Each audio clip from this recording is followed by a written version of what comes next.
Siemanko, w dzisiejszym odcinku zamierzam Wam udowodnić, że niedoceniane powerbandy radzą sobie świetnie w budowaniu masy mięśniowej lub redukcji. Mało tego, przekonasz się, że w wielu kwestiach mają przewagę nad wolnym ciężarem. Dodatkowo dzisiaj pokażę Ci 11 potężnych ćwiczeń na nogi bez wychodzenia z domu. Jeśli jesteś zainteresowany, zostań do końca.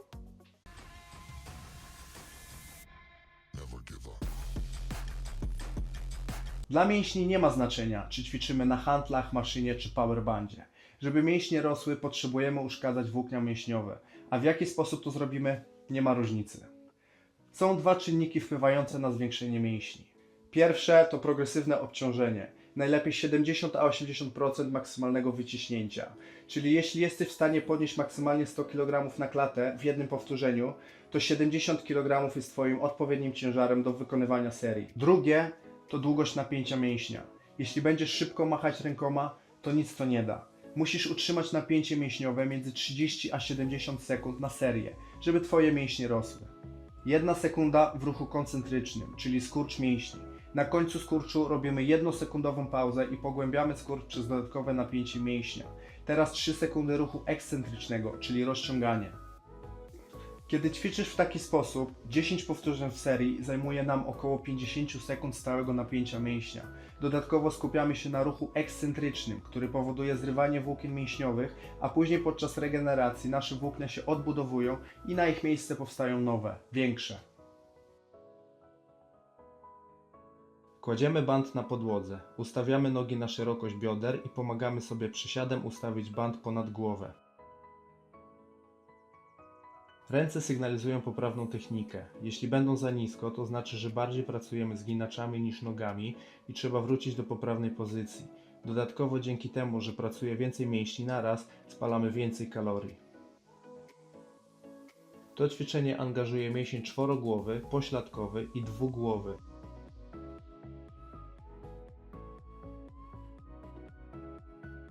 Do tego ćwiczenia potrzebujemy dwóch bandów o tym samym oporze oraz wałek. Załóż jeden band na lewe ramię i prawą nogę oraz drugi na prawe ramię i lewą nogę, tak żeby tworzyły X. To ćwiczenie angażuje mięsień czworogłowy, dwugłowy i pośladkowy. Wałek podłóż sobie pod plecy. Tutaj proponuję używać bandów o dużym oporze i pilnować, aby bandy były napięte przez cały czas. Napięcie można regulować nogami. Im szerzej staniesz, tym mocniej będą naciągnięte.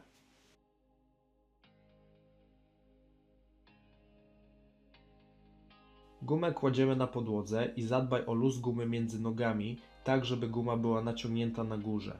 Złap koniec gumy obiema rękoma. Tutaj będziemy angażować mięsień czworogłowy, dwugłowy oraz pośladkowy.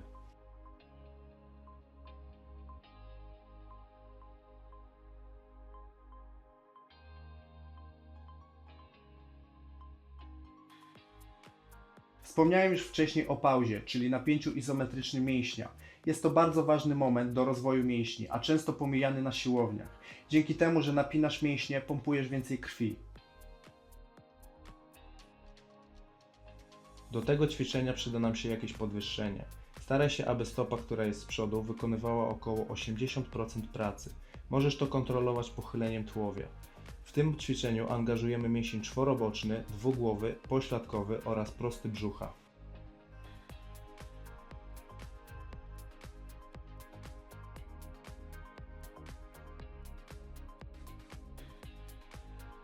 W początkowej fazie ruchu zazwyczaj jesteśmy silniejsi niż w końcowej. Dlatego oszukując siłą pędu jesteśmy w stanie wymusić powtórzenia, które nie mają wpływu na budowanie mięśni przez brak stałego napięcia i pełnego zakresu ruchu. W przypadku gum nie ma możliwości oszukiwania, bo guma daje napięcie mięśni przez rozciąganie gumy, a nie przez grawitację. To ćwiczenie jest dość skomplikowane i w tym wypadku guma ma nam zmniejszyć opór, czyli ułatwić trochę zadanie. Im grubszą gumę wybierzesz, tym łatwiejsze będzie ćwiczenie. Mocujemy gumę na czymś ponad głową. Łapiemy się obiema rękoma i robimy pełny przysiad na jednej nodze. Pamiętaj o spiętym brzuchu. Pewnie sobie pomyślałeś, a tą gumę to do żyrandola sobie przyczepię. Spokojnie, mam dla Ciebie już rozwiązanie. Wystarczy, że użyjesz czegoś długiego i twardego. Zamocuj gumę w ten sposób co ja i umieść ją za drzwiami.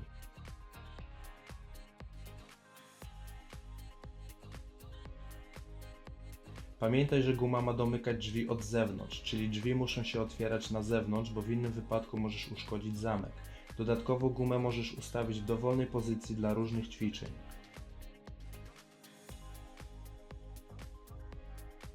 Tutaj przyda nam się wałek i ławka, do której będziemy mogli przywiązać gumę. I co ważne, przytrzasnąć ją nóżkami tak, żeby guma dawała napięcie od samego początku ruchu.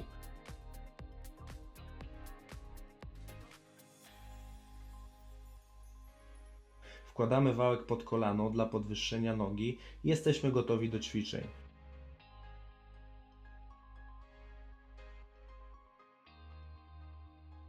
Tutaj będziemy mocno pracować nad mięśniem czworobocznym. Bandy możemy używać tak naprawdę wszędzie. Na urlopie, czy to w domu, kiedy dziecko ma drzemkę. Dodatkowo nie potrzebujemy żadnego sprzętu, a cały zestaw gum możemy schować bez problemu do plecaka. Z racji, że bandy są wykonane z lateksu, wysuszają one ręce i po jakimś czasie nasza skóra może zacząć się niszczyć. Dlatego polecam ćwiczenie z gumami w rękawiczkach. Dzięki temu dłonie na tym nie ucierpią. Przywiązujemy gumę do jakiegoś stołu czy nogi łóżka.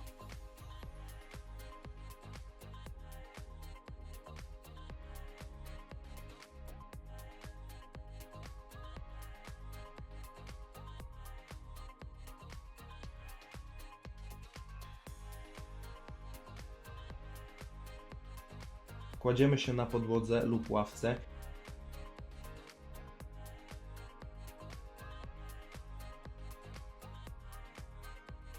i ćwiczymy mięsień dwugłowy.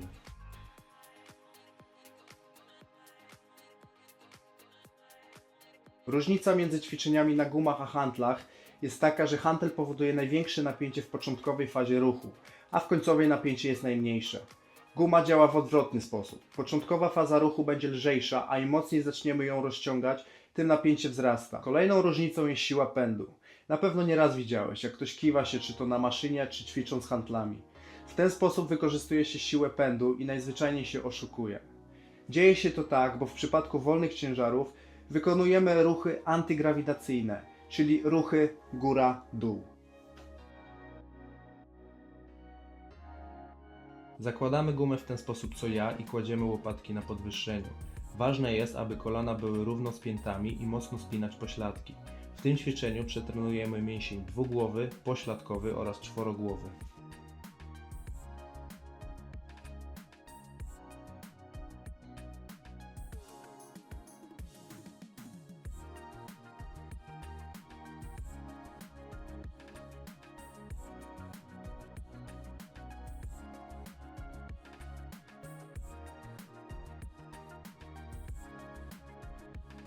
Wspomniałem już o napięciu mięśniowym przez grawitację w przypadku wolnych ciężarów i rozciąganiu gumy. Ma to kolejne korzystne zastosowanie i nie tylko na siłowni. Dzięki temu, że jesteśmy w stanie rozciągnąć gumę pod każdym możliwym kątem, jest ona przydatnym narzędziem, np. w boksie. Uderzenia wyprowadza się nie tylko z samej ręki, angażuje się w to nogi, brzuch oraz dużo więcej różnych mięśni. Dzięki napięciu gumy jesteśmy w stanie przetrenować dokładnie każdy mięsień w różnych wariantach uderzenia.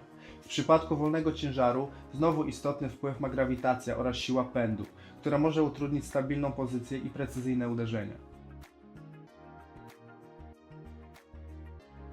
Ponownie przywiązujemy gumę do czegoś blisko podłogi i przyciągamy na spiętym brzuchu kolana do klatki. To ćwiczenie mocno angażuje mięsień prosty brzucha, biodrowo-lędźwiowy i prosty uda.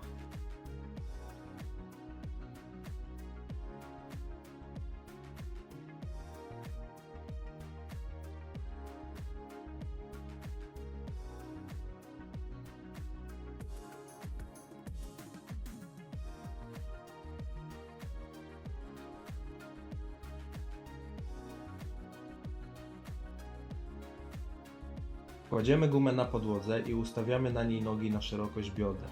Łapiemy dwa wystające końce i robimy deadlift. Zachowaj naturalną krzywiznę kręgosłupa i wykonaj jednoczesny wyprost stawów biodrowych i kolanowych, przechodząc do stania. W tym ćwiczeniu angażujemy mięsień czworogłowy, dwugłowy, prostownik grzbietu oraz pośladkowy.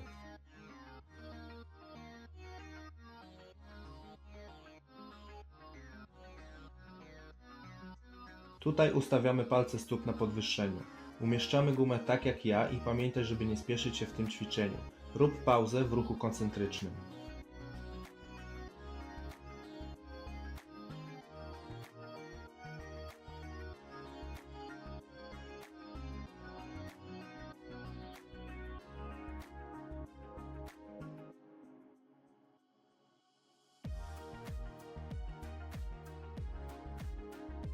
Wiele osób uważa, że bandy są bezskuteczne przez ich rozmiar, bo ciężko jest utrzymać stałe napięcie mięśniowe w pełnym zakresie ruchu.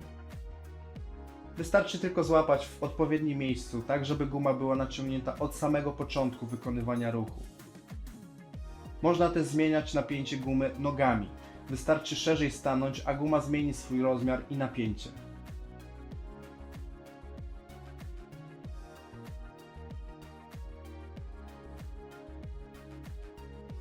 To już wszystko w dzisiejszym odcinku.